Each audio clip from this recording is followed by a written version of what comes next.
Hey guys, it's Vicky here. Let's talk The Walking Dead.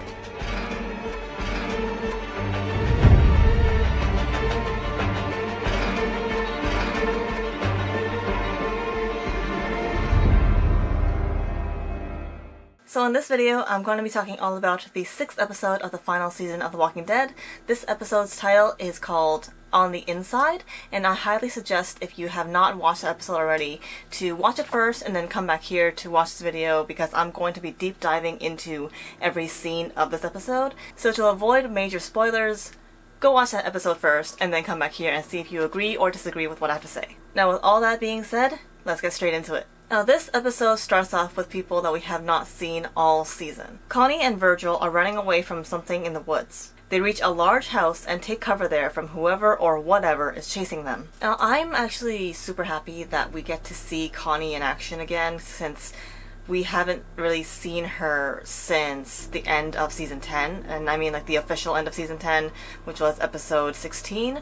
And the last thing that we saw of her was Virgil picking her up while she was kind of, well, when she just got out of the cave, and she's just very, she looked exhausted since she has been traveling for days trying to get back home.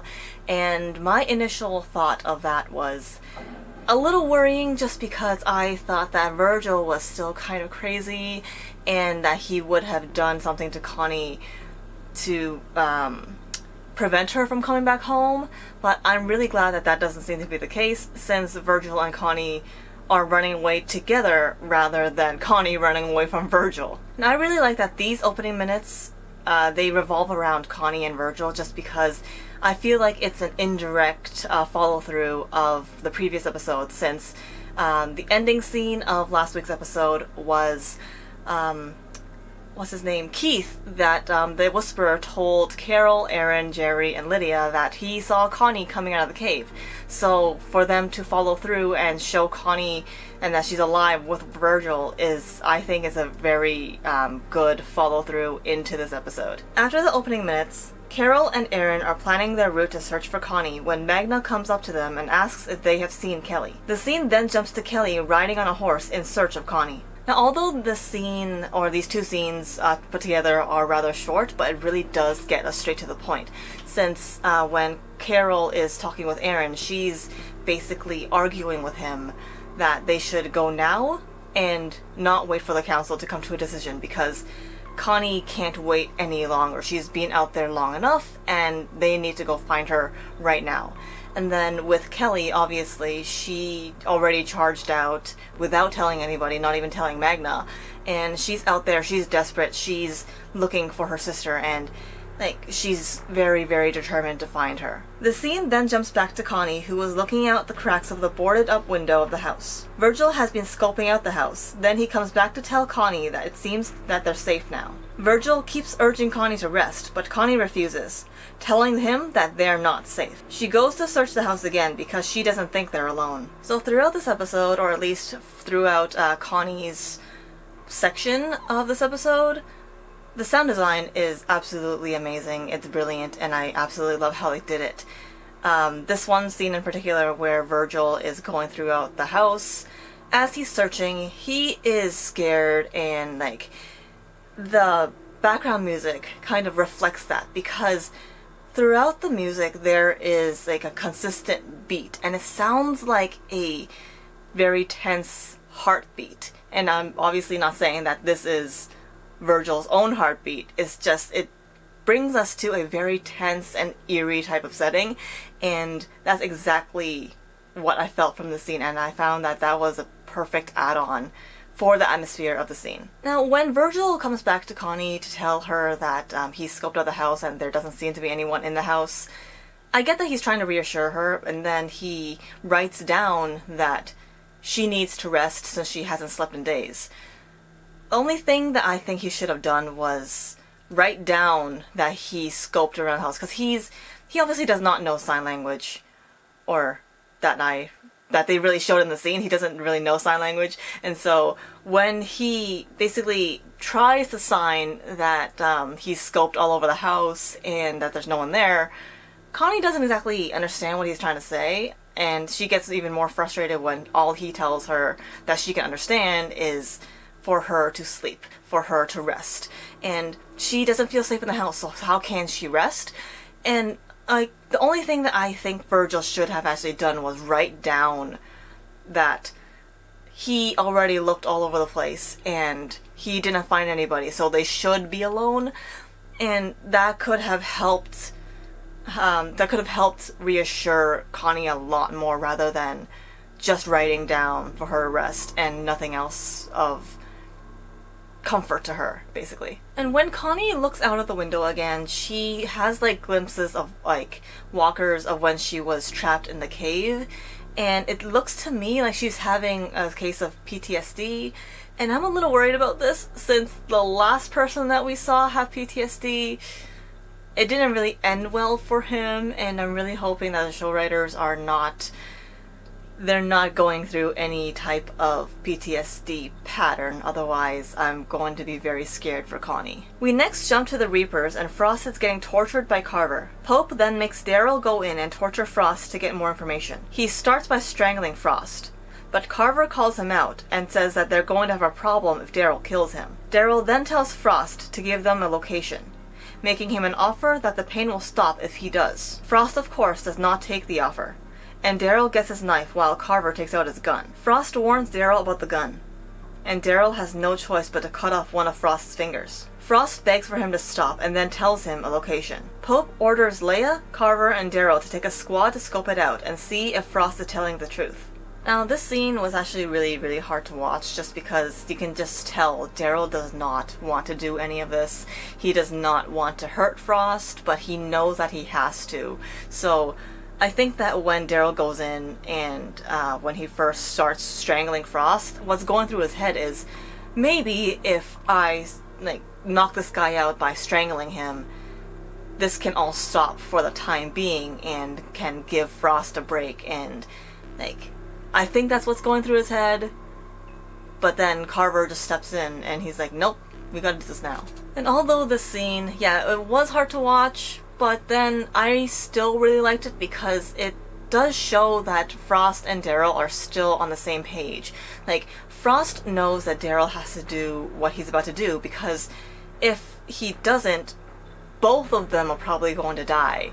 And it's also all to protect Maggie, because Frost knows that Daryl is loyal to Maggie as well. And so when Frost basically looks directly at Daryl and says, you do what you gotta do, it's kind of heartbreaking, because Frost is like, I know you gotta do this. I don't like it. I know you don't like it, but this is something that neither of us can get out of. So just do it, and hopefully there's no hard feelings afterwards. Now, when Daryl is basically forcing Frost to give them a location, I really liked his choice of wording, because first he tells Frost that he knows he's close to her being Maggie, and then he says, close enough to know where they're hiding. And to Pope and Leia and Carver, I do think that that they won't be able to pick up on that, but I believe that sentence, close enough to know where they're hiding, is a signal to Frost to give them something. So, we get to that area and Daryl, will be able to warn them about the Reapers coming to hunt them down. And, that may just be me reading too much into it, but if, I do believe that that's what he actually tried to mean, and I love how it actually did work out, because as brutal as the scene was, Frost did give them a location after his finger was severed, but then that really was a necessary thing to happen. If Frost gave them any information before he got his finger cut off, I don't think the Pope would have believed him or Daryl, since, Carver already did a lot of damage to Frost. You can kind of see it on his face. His face is kind of cut up, he's bloody, and, there's a lot of damage done. But then, when, it wouldn't make sense for Frost to give information to Daryl, who literally just strangled him and punched him a few times in the face, when the other Reapers, they did a lot more. And so, the cutting off of the finger was really actually necessary for Pope to believe Frost's words and for the other Reapers to not doubt Daryl, since it just wouldn't look as realistic, and I think Daryl would be suspected even more if Frost just gave them a location and yeah, that's it. It just needed to look a lot more realistic. Unfortunately for Frost, that meant he had to lose a finger. And I'm pretty sure Daryl's gonna feel really, really bad about that in the future.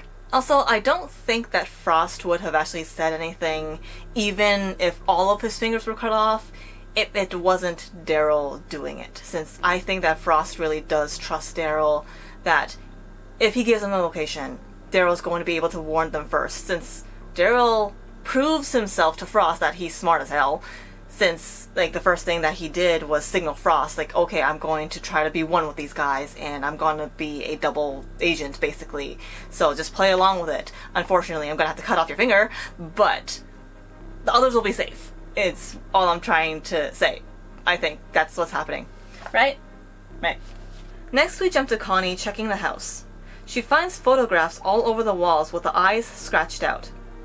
She then finds a bathroom and opens the mirror cabinet on the wall. There's a slot inside the cabinet, and when Connie looks through, an eye appears looking right back at her. She runs back to Virgil and tells him that they're not alone in the house. Now, first thing I want to say about this entire scene was Connie was absolutely adorable. When she found the mirror, and like when she was looking at herself, she has like this really cute smile, and she basically signs to herself, "Well, don't you look delightful?" And I just found that like that just really shows Connie's personality. Like, she's a very optimistic person, and I love Connie. I really love Connie. And when Connie saw that there was somebody on the other side of the wall looking straight at her, I, at this point, wasn't sure whether it was PTSD or she actually saw something, since, like, PTSD and lack of sleep really does cause hallucinations, so at that point, I wasn't sure whether she was going through that or not. And again, I'm going to be commenting about this pretty much throughout Connie's scenes. The sound design for this scene was also very beautifully done, because as Connie's going through the house to check, there's absolutely no sound. There's like no soundtrack, there's not even like footsteps. So you can really see that this is exactly how Connie perceives things. And I really, really love that. It's like, sound makes such a difference, and I just really love that they were able to put us in the perspective of Connie directly and make us feel the fear that she was feeling at the moment. But then again, there was also that little jump scare right when Connie saw the eye peering back at her, and jump scares are always fun, aren't they? Next, we have the Reapers scoping out the location Frost had given them. They split up to breach both front and the back entrances. Daryl finds a way to signal Maggie that someone is in the area. Fortunately, she sees it, and they go into hiding. The first house they search is empty, and Leia commands them to search the rest of the town. So in the preview of this episode, they showed, first they showed Frost getting tortured, and then they showed the Reapers just zoning in on this house, and my very first thought was, Daryl's gonna be with them, and he's going to somehow signal Maggie that the Reapers are here and to either get the hell out or just hide. And I'm very proud of myself, and I'm very proud of my faith in Daryl, because that's the first thing I thought of, and I knew that he was going to do that because it's Daryl. He's very loyal, and I absolutely love that he did that. We then jump to Kelly finding Connie's camp that looks overrun by walkers. She finds Connie's bag and notebook, and it tells her that she's alive, but she thinks someone or something is chasing them. Now, first I want to say that I'm very proud of Kelly for finding the camp, since it kind of seems to me that Kelly has been taking tracking lessons from Daryl, and she was able to find the camp, so good on you, Kelly. And I really like the detail that Kelly was able to find Connie's notebook, and it was able to give her a lot of the vital details that Kelly needed to know in order to find Connie, and that she knows that Connie seemed to be in trouble and something was really, really wrong and that something was chasing them. So she knows that she's alive with someone else so that she can be a little bit more at peace with that, but then she's obviously never going to be at peace until she finds her sister. And I just really like that she was able to find the notebook, and just it was able to tell her what was going on and why she was on the run rather than going home. directly. Virgil checks the slot that Connie had seen the eye, but he then tells her that he doesn't see anything. He tries to convince her again to rest as she hasn't slept, and that what she saw might have been a hallucination. Virgil offers to give the house another sleep, but Connie is insistent on leaving. She leaves the bathroom and Virgil follows after her, but they are both separated as a wall suddenly slides out between them. Connie goes down the hallway to find another path, but then gets chased by something in the house. She's trapped in a stairway, trying to hold the door closed with her entire body so that the thing doesn't get to her. So one thing that I really liked about Virgil in the scene was that he told her that he does believe that she saw something, and that he knows that she's not crazy and that she did see something. It's just he doesn't know whether to believe that she actually saw something that other people can see or if it was just hallucination. And for him to start off with, "I know you saw something," that really makes me respect him a lot more, just because like it was a very sweet thing for him to really say, and that might just be my opinion on it, but I just really liked that one thing that he said. And so when Virgil and Connie get separated by this random wall that like just slides out of the wall for some reason, please let me know if that's an actual thing in wherever they are, because I've never seen that before. It seems more of a horror movie type thing to happen, but that's just my opinion. I don't actually know if those like, what would you even call it, like a switch door or switch wall? I don't know. But when they get separated, the sound design and the music for this entire scene, again, was absolutely brilliantly done, because we are only focused on Connie, and when the wall slides, all music and sound effects just die out, because we are directly in Connie's perspective. Like, she doesn't even hear Virgil call out to her, obviously, because she can't. And, like, she turns around and he's just gone, and she just starts panicking, and, like, you can see the fear in her face, but then you can also feel the fear that she's feeling, just because, like, she can't hear anything. She doesn't know what's going on, and now she's alone, and she's even more freaked out than ever. And just the sound design just brings us directly into her perspective, and it's just, I love it. I love it so much. And when Connie is going and she's trying to find like a new path to maybe lead her back to Virgil, like, she's running her hand along the wall, and like that was really her best move, because she was able to feel some kind of rumbling in the walls, and that's what made her run without even looking back, because the rumbling that she felt, she knew something was coming. So like her instinct just picked up, and she's like, oh shit, I have to run now. Like, she doesn't even look back. She trusts her instinct, she trusts her feelings, and she just bolts it. And honestly, that's kind of like my absolute worst fear, being chased by something in an unknown house. But yeah, this scene was perfectly executed, in my honest opinion. Okay, maybe not exactly perfectly executed, just because there's this tiny little flaw that I found. When Connie is going through the house, there's a small but really terrifying part when Connie's going through, and there's like the thing that ends up chasing her. It kind of just like scurries by. And because Connie still has her, basically her entire body on the wall, she can feel that rumbling. If this creature was that close to her, how come she did not feel that? Like, she was looking the other way, and obviously she can't hear anything. But she was able to feel the rumbling in the wall from another room. Yet she couldn't feel the thing scurrying by right in front of her that was in the same room. And I understand that that was most likely for cinematic effect, to make it very terrifying and basically a horror movie-like. I just don't think they should have added that if they were going to make Connie feel the rumbles on the wall, know that there's something there, and then run, because I really do think that she should have been able to feel the rumbling when the thing was scurrying past her. The Reapers barge into a house and clear out the rooms. Daryl does this as well, going up the stairs and clearing the area, but he then sees a hatch underneath a carpet in the main room. He slides the carpet so that it's covering the exposed corner and reports back to Leia. She then orders a perimeter watch. Now, I'm really loving how much Daryl is being, like, on the inside, just like the title of this episode. Like, he's really looking out for Maggie. He's doing whatever he can to make sure they're not found. Like, I don't even know if he's 100% sure that they're hiding in, like, this bottom room where the hatch is, but he's not going to take any chances. That's why he, like, moves the carpet in, like, a really kind of loud way, but then it's Daryl, so, like, he can do everything rough.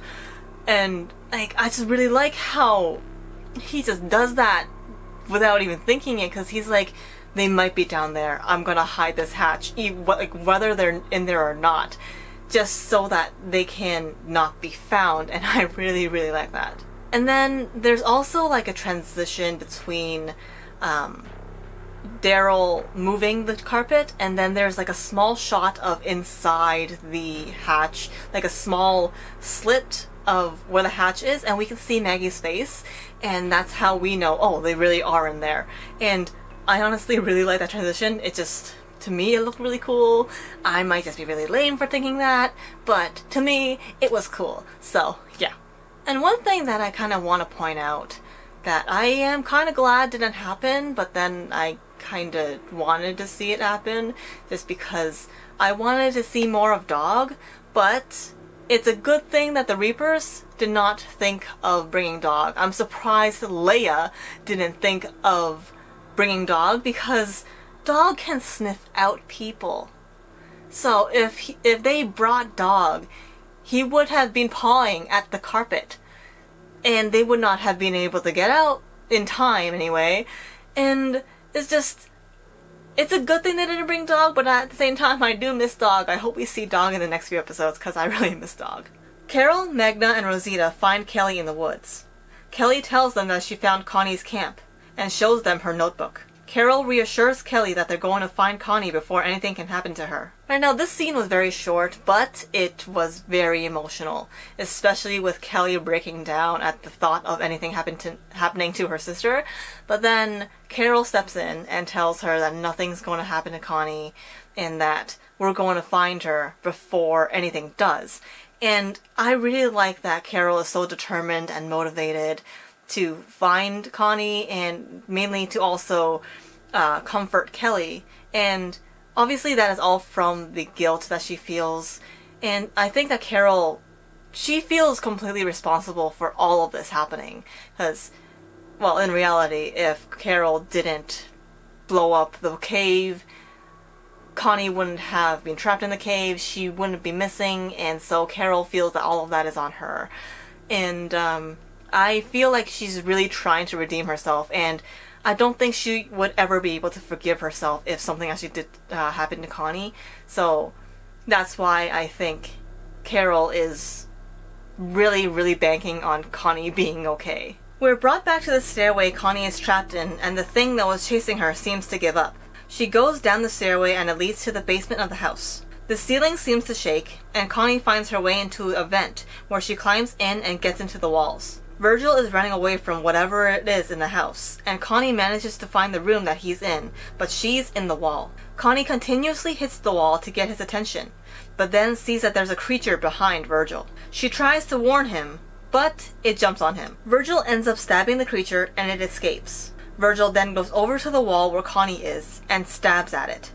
She frantically tries to break the wall down to let Virgil know it's her, and eventually he gets her out of the wall safely. Now, when Connie is going through the inside of the walls of this house, I can't help but feel like she's going through some major PTSD, mainly because, like, the inside of the walls themselves, to me, they look like the inside of the cave that she was in. Like, it was like it looked to me like a mine shaft type of thing. And obviously she was trapped in the cave, which used to be a mine shaft. And this really clarified it for me that she really was going through PTSD, especially when she looks through the walls, one of the holes in the walls, and she sees walkers, but they're not on the other side of the wall.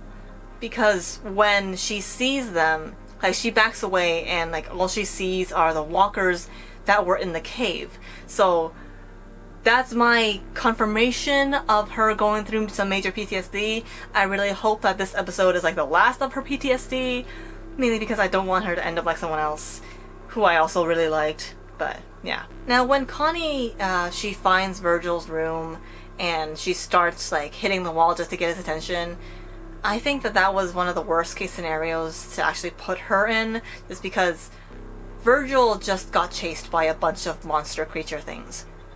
He's not in his right mind. So when, in his mind, the wall starts, like, something behind the wall starts hitting it, of course he's going to be very wary. He's not going to be like, oh, that's Connie. He's not going to immediately think that. He can't think that because now he clearly knows that there are some other things in this house. And Connie obviously cannot call out to him and say, hey, Virgil, it's Connie. I'm behind the wall. Like, the only thing she can do is get his attention, and hopefully he doesn't, like, walk away or run away from her. And fortunately he doesn't, but then he still kind of stabs at the wall after killing that, whatever the thing is called, in the other room.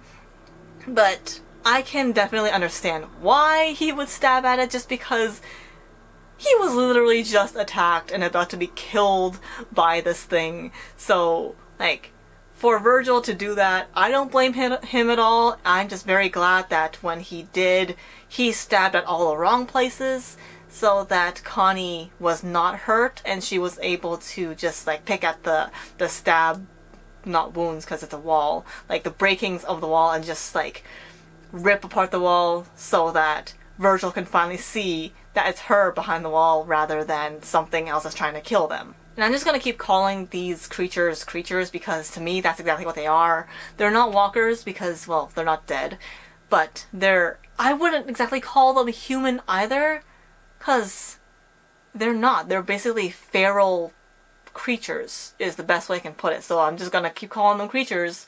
And you know they're not walkers because, well, they can talk. Back to Daryl and the Reapers.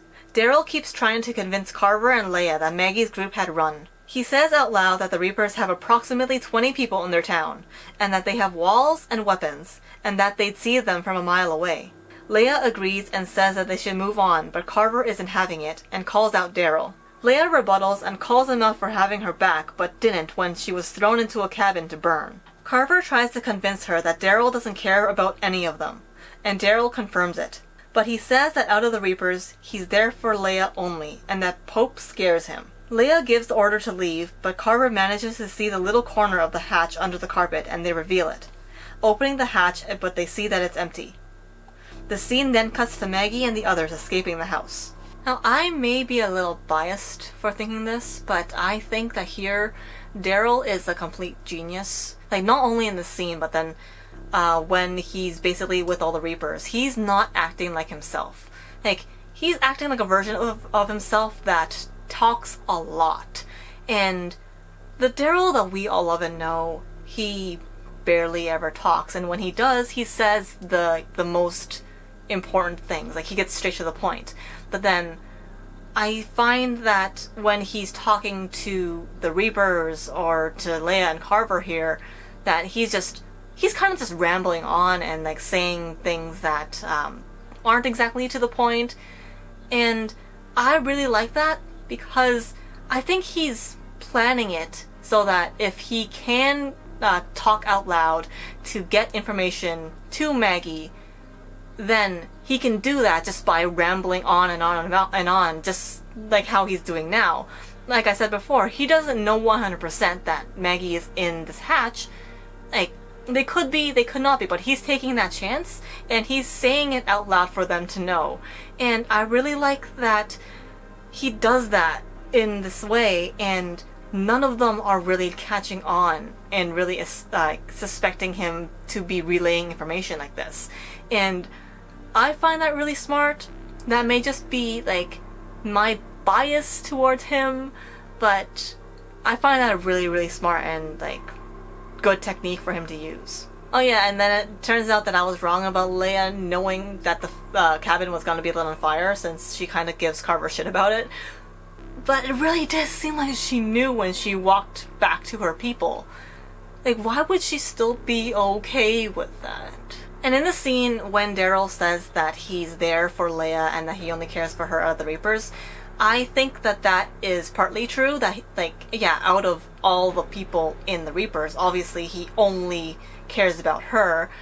But I think that he said that just to tug at her heartstrings and to get her to soften up for him, since he knows that his only way out of this, and for them to really trust him in a way, is if Leia actually trusts him. So I think that he's really playing on her feelings with that, and pretty sure he's going to feel like shit about it afterwards. But he's doing what he has to survive. He's doing what he has to make sure the others get out safely and just to protect his own people.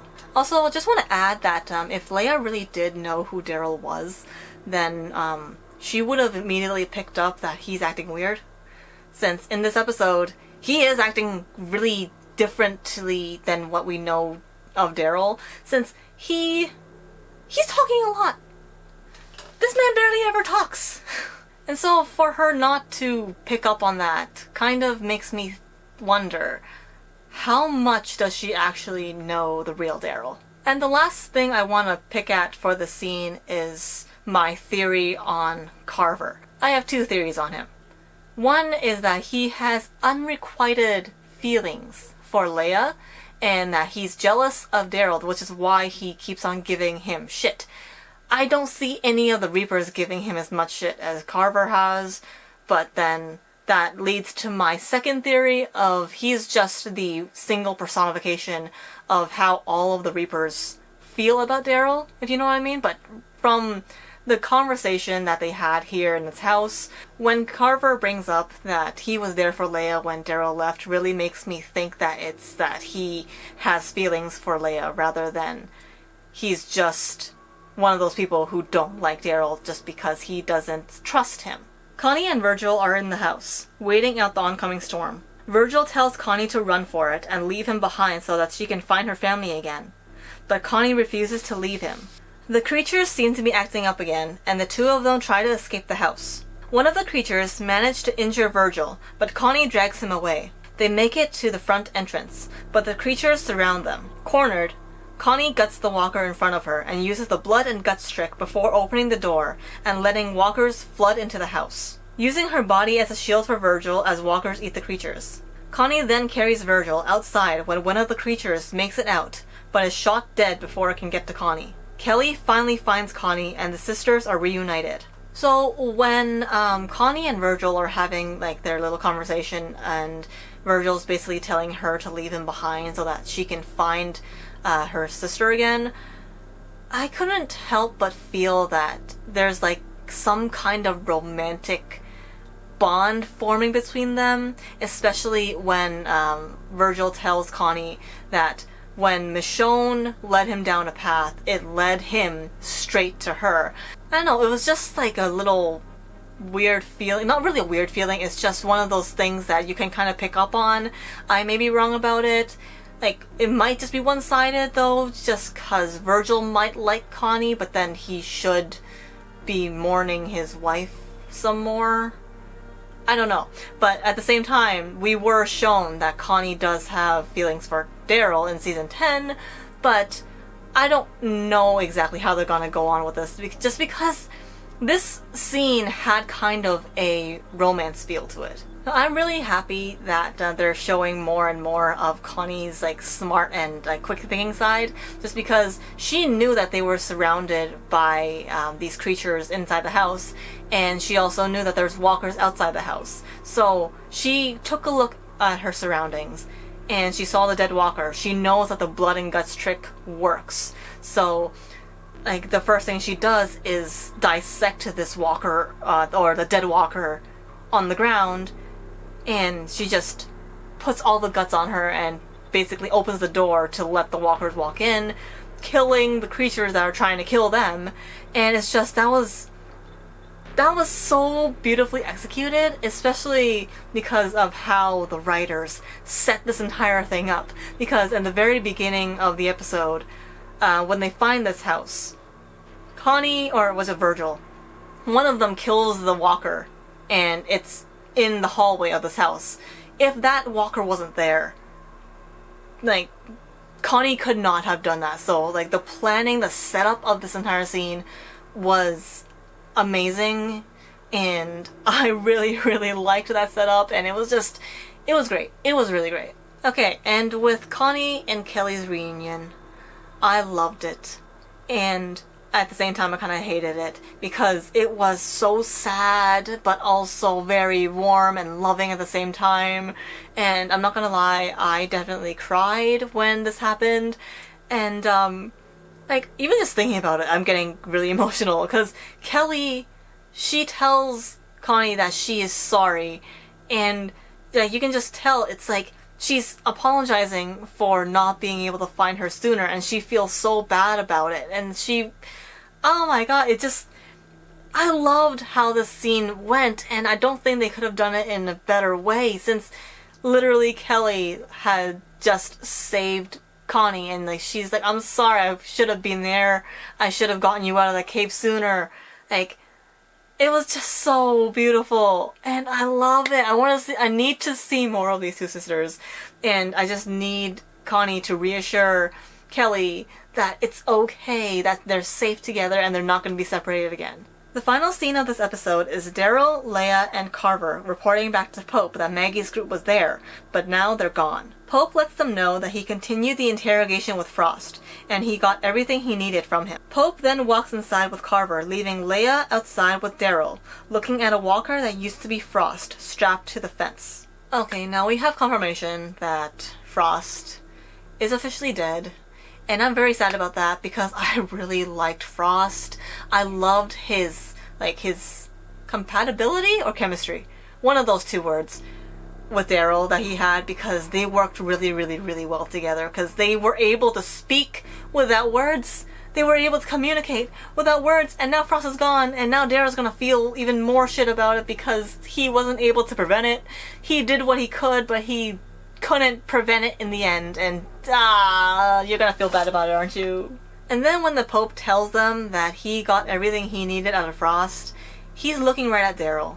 And I feel like that's like Pope's way of like playing a mind game on Daryl, because he knew that Daryl and Frost knew each other because of Daryl's lie that he was with that group for a short period of time. So if there's any secrets between them, he's worried. Well, he's gonna make Daryl worry that Frost revealed something about Daryl. And I feel like that was just Pope's way of planting that little seed of doubt inside Daryl's head, and he's just going to be a lot more cautious from now on. But I don't know whether that's going to be a good thing or a bad thing, since Pope seems to know what he's doing. I personally don't think that Frost told them anything, and that Pope literally just killed him without even asking anything. That's what I think. Mainly because I do have a lot of faith in Frost, because he was able to play so well along with Daryl's double agent ploy. So I don't think Frost actually told him anything, and like the Pope's just doing what he does best and messing around with people's heads. Now, I really, really liked this entire episode as a whole. Like, with Connie's scenes, honestly, with Connie's scenes, I thought that I was watching the wrong show, because it felt like a horror movie rather than watching The Walking Dead, which is a horror show, but this episode just really tops it for, like, horror theme, because what the heck were those creatures? Like, those feral human creature things. And it's just, I loved all of the scenes with Connie and them, just because it was so beautifully done. Like, all the scenes were eerie, like the setting of the entire house was eerie, the house itself was scary, and to top it off, they had the perfect sound design, like the perfect music, the perfect, like, non-music scenes, like when it was completely silent, and it really, really set the mood. And I really love that. And of course, I really, really loved Connie and Kelly reuniting. That was such a beautiful scene, and just all of Connie's parts were just beautiful. I want to see more of Connie. We need to see more of Connie after this. Come on. And with Daryl's side of the story, I didn't like that he had to torture Frost, but understandably there was really no way out of it. Even Frost knew there was no way out of it. And, like, Frost dying, that was really sad, and I really didn't like that, but hopefully, like, his death actually means something in the future episodes, other than Daryl feeling like absolute crap. And I'm really liking the, like, for lack of a better word, the fake side that Daryl's showing the Reapers, is because I think that he's doing really, really well as a double agent. He's being the best version of his fake self, if that makes any sense. And with all that said, I'm going to give this episode a high rating of 9 out of 10. I would have given it 10 out of 10 if Frost didn't die, honestly, because I did not want to see Frost die. But yeah, 9 out of 10 because this episode was brilliantly done, especially Connie's side of things. Like, her side of things really, really pulled you in, and it just felt really different in the best way possible. And I also really liked that Daryl's continuously being the double agent, and he's doing his best to protect Maggie, like always, and I'm just really excited to see what happens next. I'm a little scared of what Pope has in mind, just because, again, he's playing a lot of these mind games, and he's just like throwing it out there that he got everything that he needed out of Frost. What exactly does that mean? Oh yeah, and we also don't know why Pope marked Maggie, or what that even means still. Yep, so that was my review of episode 6 of the final season of The Walking Dead, On the Inside. If you guys agree with what I said or disagree with what I said, please let me know down in the comments down below. If you guys enjoy my video, please give me a thumbs up, and if you haven't yet subscribed and would like to see more of my future content, please hit that subscribe button. I would really, really appreciate that. Alright, I'll see you guys in the next video. Bye! Thanks for watching!